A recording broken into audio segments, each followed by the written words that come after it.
Dover Castle was christened the Key to England. Today, we're going to be finding out how it earned that title. I'm Paul, and I'm a historian at English Heritage, and we're going to be exploring some areas newly open to the public.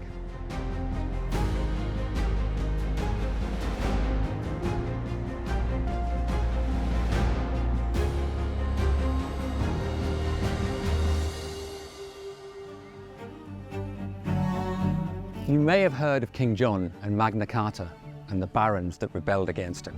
But did you know it was all part of a great civil war that raged across England between 1215 and 1217?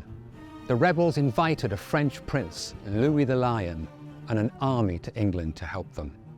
Dover Castle played a key role in that conflict, successfully resisting two great sieges when Louis and his army tried to smash their way in. But siege was a risky business, and good preparations were the key to success for both sides. For the attackers, siege meant getting into this, a terrifying prospect. They needed to make thorough preparations, lots of weapons and ammunition, lots of food, specialist engineers with catapults to smash their way in, or miners to dig their way underneath. Whatever way they tried, it must have been a terrifying prospect. The basic idea of an attacking force during a siege was to get into the castle, so they might go over it, through it, or under it. To do that, they might have a large force of men equipped with ladders who would try to storm the wall and climb over it. Or they would use their siege catapults to batter the wall and make a hole. Finally, they could use miners to dig underneath it, to undermine the wall and make it come crashing down, leaving a gap large enough for a determined force of soldiers to force their way in.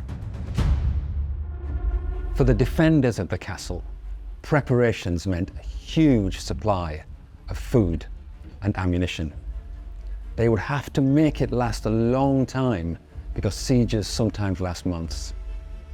They also needed a massive supply of weapons and ammunition, so lots of arrows, darts and stones, and they needed their own siege catapults to smash those of the enemy. It was a case of who could last the longest. Siege catapults and how they worked are really interesting, and we have some here at Dover. So let's go and have a look at some. Here we are at Dover Castle's new themed play area. It's all about siege.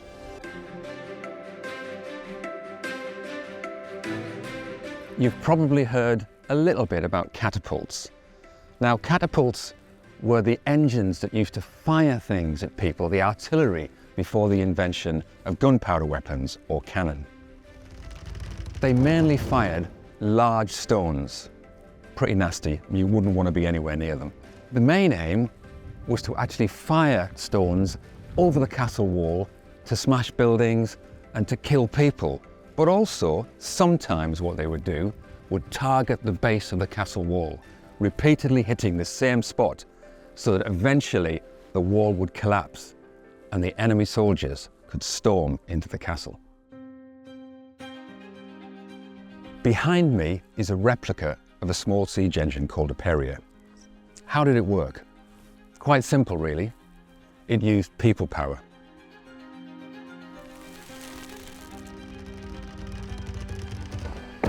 It's one long arm that pivoted about a point, 3 ropes at one end on this version. The people pulled down on it, rotated the arm, at the other end of which was the sling containing a large stone. We've left the sling off this one because, believe me, you wouldn't want to be on the receiving end of this little beauty.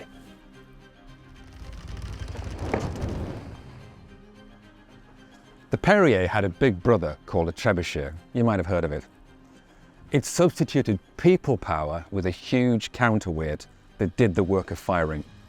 So just imagine being a soldier here all those years ago, looking out at those trebuchets firing at you and thinking, am I going to survive this? Well, only time would tell. Well, the castle did survive, but it was severely damaged. In fact, the north gate just behind me was partially brought down. So if your castle was badly damaged during a siege, you'd want to do something about it. So for about 15 years afterwards, a huge amount of money was spent and a massive effort was made to make the castle secure. That included blocking the old north gate and making new entrances further south in a more secure position in the castle. Those repairs really helped, but it still left an area outside the old north gate of the castle vulnerable to attack.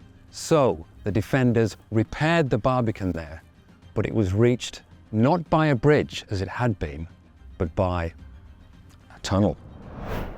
Yes, I said a tunnel, dug from inside the castle, underneath the castle wall, across the castle ditch and onto the barbican, where it divided into three right here.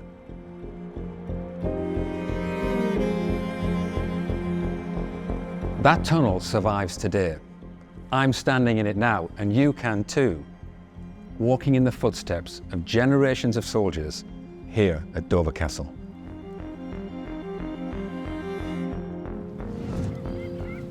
Dover Castle remained an important place into the 20th century, but it had to be adapted for new weapons and new technology. It was adapt or lose. By the end of the 18th century, Dover Castle could no longer withstand a modern force equipped with powerful artillery to smash the old walls. And so began a period of change when the old castle was transformed into a modern fortress, defended by a strong force of men, equipped with bomb-proof barracks and ramparts, a huge store of gunpowder, and hundreds of cannon.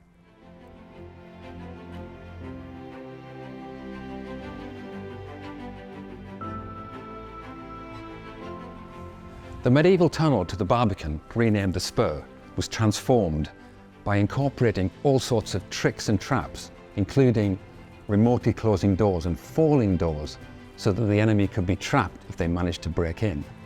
Here, the medieval bridge that crossed the castle ditch to the Barbican was converted into a caponnière containing this little beauty. A small but powerful cannon that could fire hundreds of small shot to saturate the ditch with fire in case the enemy managed to break in. The defences here were cleverly designed and would have been really unexpected. So let's now go outside and see what the enemy would have faced. Yes, we're finally here, outside at the northern tip of Dover Castle. Just look at that site behind me. Formidable even today, with layer upon layer of defences stacked behind me. So just imagine you're a soldier in the front rank of a force about to attack the castle. You're probably really worried because you don't know what to expect. You'd also be under fire in the medieval period with arrows and crossbow darts, in the 18th and 19th century under cannon fire and musket shot. And then, just when you're not expecting it, a group of well-armed soldiers suddenly emerge from a tunnel that you didn't know was there. Time to run or time to fight? Assaulting any castle was pretty difficult, but this one was almost impossible. And that's why Dover Castle was known as the key to England.